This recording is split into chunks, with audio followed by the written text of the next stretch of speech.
Well, it looks like Lucasfilm are finally, after years and years, listening to the fans, giving the fans what we definitely wanted. Lucasfilm have come together and tried to figure out, right, what can we do in order to reinvigorate this franchise that we murdered?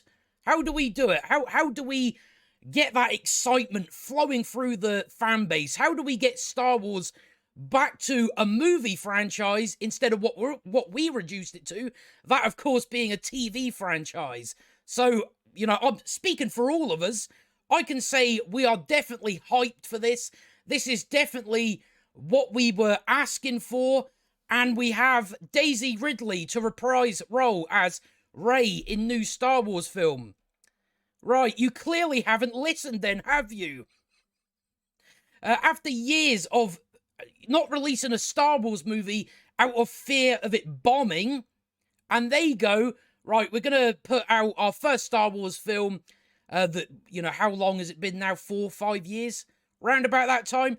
And what we're going to do is we're going to have Rey Skywalker, Rey Palpatine, really.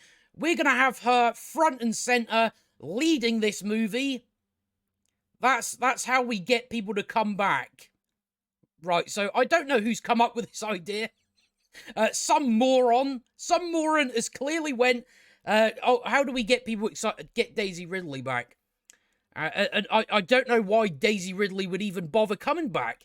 It's like you're coming back to the franchise that killed your career. The reason when do we ever see Daisy Ridley in anything? And you've went... clearly the roles haven't been coming in, so maybe that's why. But yeah, they thought, let's bring the Mary Sue that nobody likes.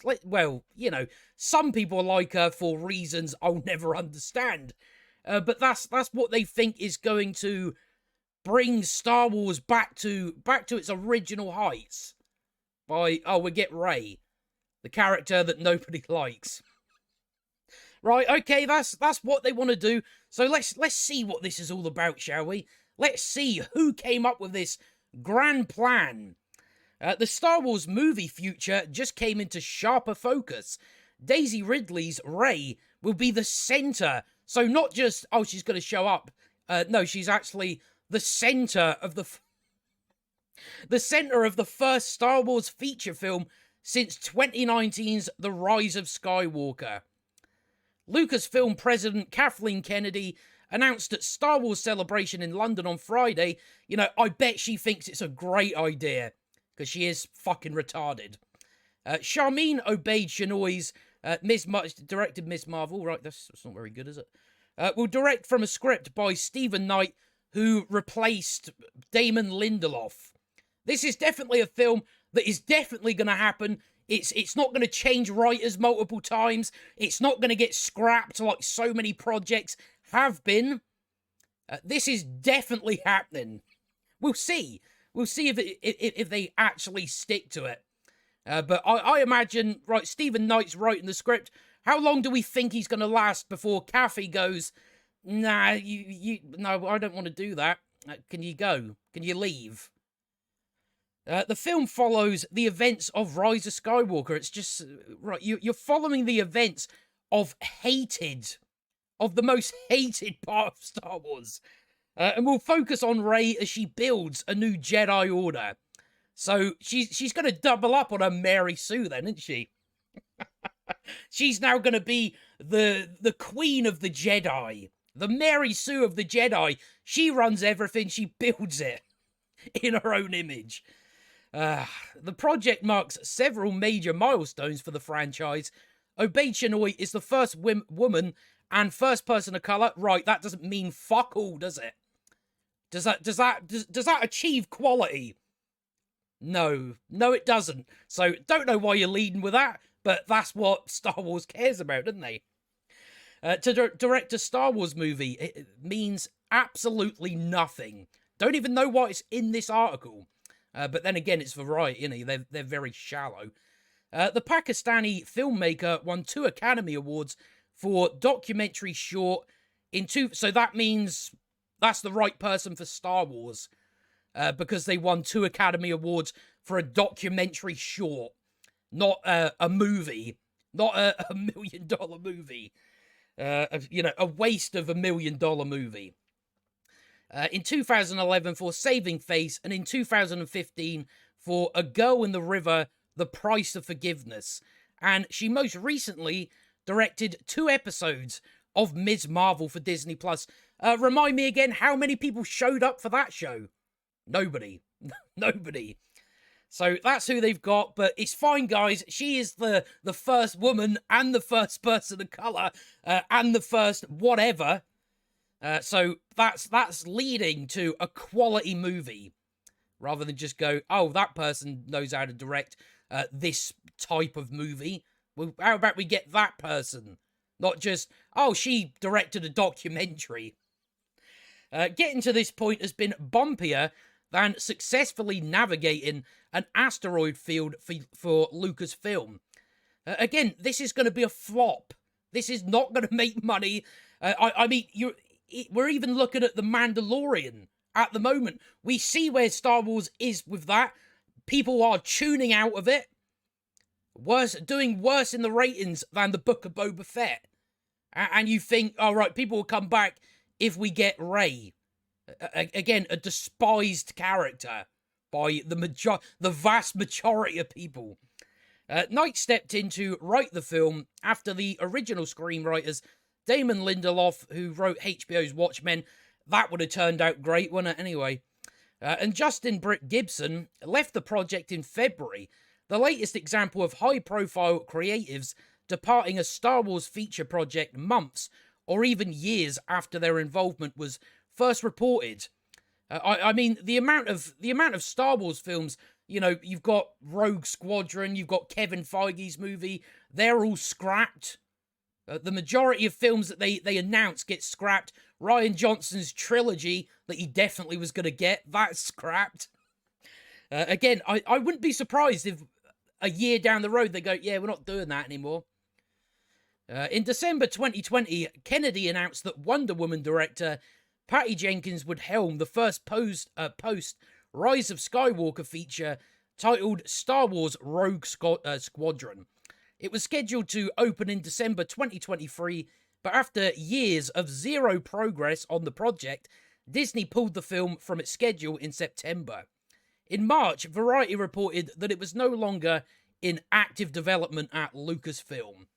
The film that we're currently talking about is the only film that's managed to last, really. It's the only one that's actually...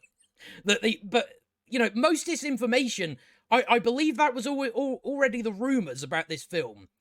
That they were going to have Rey Skywalker in it. I don't know why I keep calling her Skywalker. It was going to have Rey Palpatine in it.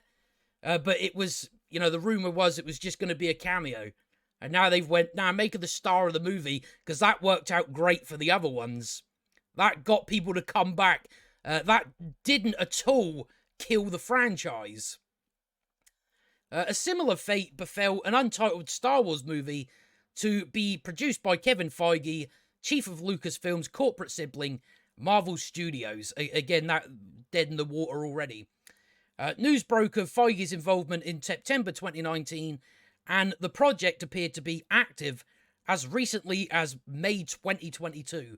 But sources told Variety that Lucasfilm has since shelved the project, which is good because they were having Michael Waldron write the script, so that would have been absolutely atrocious. And it was no longer in active development. Again, these films that they've just mentioned, you would have been better off just doing those than going, get Rey Skywalker back. Or get Rey that calls herself a Skywalker, because I don't know. I don't know why she would do that. Along with Abeid Chinoy's film, who's the first woman and first person of colour to direct a Star Wars movie. We got to remind you of that. Kennedy also announced that James Mangold, who directed Lucasfilm's upcoming Indiana Jones and the Dial of Destiny, which is probably going to be fucking terrible, and Dave Filoni, executive producer on Disney Plus series The Mandalorian and Ahsoka, will direct upcoming Star Wars movies. Taika Waititi for Ragnarok. Again, why you would... We all know what to expect out of Taika Waititi if they actually continue with his film. It's going to be another Thor Love and Thunder. Is also developing a Star Wars feature in which he would direct and star, because of fucking narcissist. And Sean Levy is still attached to direct a Star Wars movie following his work on Marvel's Deadpool 3. And the Netflix limited series, All the Light We Cannot See. So that is what we've got to come. They've decided we're going to bring the Mary Sue back. The Mary Sue shall save us all. It shall save Star Wars. Even Lizzo done that this week on episode of Mandalorian. She saved Star Wars. So that's what we're getting. Daisy Ridley's coming back because she hasn't learned a lesson that, you know, this franchise killed my career. It stopped people from hiring me. You know, mainly because my performance was not very good. So what I'll do is I'll go back to Star Wars and be in movies that will flop. They will bomb. There is no way, after all this time of what Star Wars has become, that putting Daisy Ridley as Rey in a new Star Wars film is going to catch any interest. The only interest it is going to catch is people roasting it. That is about it. Because I don't see you doing anything good with this. I don't see it happening, but that's what we've got coming. Daisy Ridley has returned. So yeah, that's going to be so much fun.